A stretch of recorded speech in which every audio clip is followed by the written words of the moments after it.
السلام علیکم ورحمۃ اللہ وبرکاتہ۔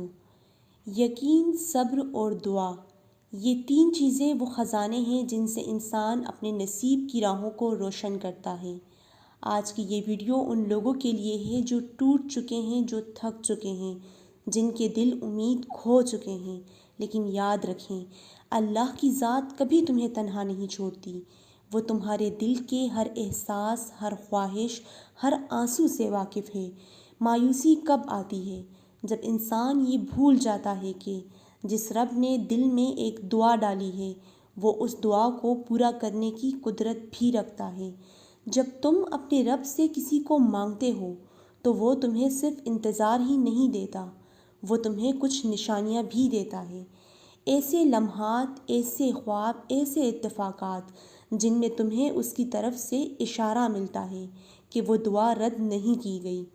جو شخص تمہارے نصیب میں لکھا ہوگا وہ تمہارے دل کی آوازوں کو سنے گا، چاہے فاصلہ کتنا بھی ہو۔ اللہ اس کے دل میں تمہاری محبت ضرور ڈالے گا، چاہے وہ ابھی تمہیں جانتا بھی نہ ہو۔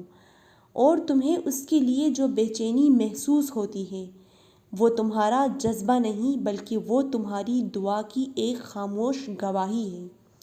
اللہ چاہے تو تمہیں تہجد کے سجدوں میں لے آتا ہے، تمہیں رونے پر مجبور کر دیتا ہے، نرم دل بنا دیتا ہے تاکہ تم کسی چیز یا کسی شخص کے لیے دعا مانگو۔ کبھی تمہیں کسی کی ایک نظر بے چین کر دیتی ہے تو کبھی کوئی بات دل میں گھر کر جاتی ہے، کبھی کسی کا ساتھ سکون بن جاتی ہے، تو سمجھ جاؤ یہ اللہ کی دی گئی ایک نشانی ہے۔ اور اگر وہ شخص، وہ دعا، وہ خواہش تمہارے ہاتھ سے نکل جائے تو اس کا مطلب یہ نہیں کہ اللہ نے تمہیں ٹھکرا دیا ہے، بلکہ وہ تمہیں اس سے بہتر کی طرف لے جا رہا ہے، جس میں تمہارے لیے خیر ہے، رحمت ہے، اور وہ خوشی ہے جو تمہارے تصور سے بھی زیادہ بڑی ہے۔ کبھی کبھی اللہ ہمیں کسی خاص شخص سے ملاتا ہے، کسی دردناک لمحے میں آسانی دیتا ہے، کسی گمشدہ راستے پر روشنی دیتا ہے۔ یہ سب نشانیاں ہیں کہ تمہارا رب تمہارے ساتھ ہے۔ وہ شخص جو تمہارے دل میں بسا ہے، اگر وہ تمہارے نصیب میں ہے تو ایک دن وہ خود تمہارے قریب آ جائے گا۔ نہ تمہیں پکارنے کی ضرورت ہوگی، نہ اسے روکنے کی۔ اور اگر وہ نصیب میں نہیں ہے تو رب تمہارے سجدے ضائع نہیں کرے گا، وہ تمہیں کچھ ایسا دے گا جسے پا کر تم شکر ادا کرو گے اور سمجھ جاؤ گے کہ اللہ تمہارے لیے بہتر جانتا تھا۔ اس لیے دعا مانگنا مت چھوڑیں، سجدوں میں جانا مت چھوڑیں، اللہ سے مانگتے رہیں، کیونکہ وہی ہے جو تمہاری آواز کو سنتا ہے۔ اے میرے رب، میرے دل کی سن، میرے آنسوؤں کو گواہ بنا لے، میرے احساسات کو قبول کر لے، اور جو میری تقدیر میں بہتر ہے وہی مجھے عطا فرما۔ جو کچھ بھی مانگا ہے اگر وہ میرے حق میں بہتر ہے تو مجھے عطا فرما، اور اگر وہ میرے حق میں بہتر نہیں ہے تو میرے دل کو اس کے بغیر جینے کی ہمت دے دے۔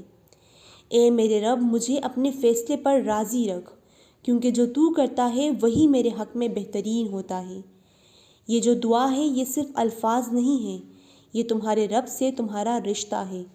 یقین رکھیں وہ رشتہ کبھی نہیں ٹوٹتا، وہ تمہارے لیے وہی لاتا ہے جو تمہارے تقدیر کا اصل رنگ ہے، کیونکہ جو شخص تمہارے نصیب میں لکھا ہے اسے کوئی چھین نہیں سکتا، اور جو نہیں لکھا اسے کوئی دے نہیں سکتا۔ آخر میں بس اتنا کہوں گی کہ اپنے رب پر بھروسہ رکھیے، دعائیں مانگتے رہیے اور انتظار کیجیے، کیونکہ جو آپ کے نصیب میں لکھا ہے وہ آپ کو ضرور ملے گا۔ اللہ پاک آپ سب کو اپنی حفظ و امان میں رکھے، آمین۔ ویورز، اگر ویڈیو اچھی لگی ہو تو ویڈیو کو لائک، شیئر اور چینل کو سبسکرائب ضرور کیجیے گا۔ جزاک اللہ۔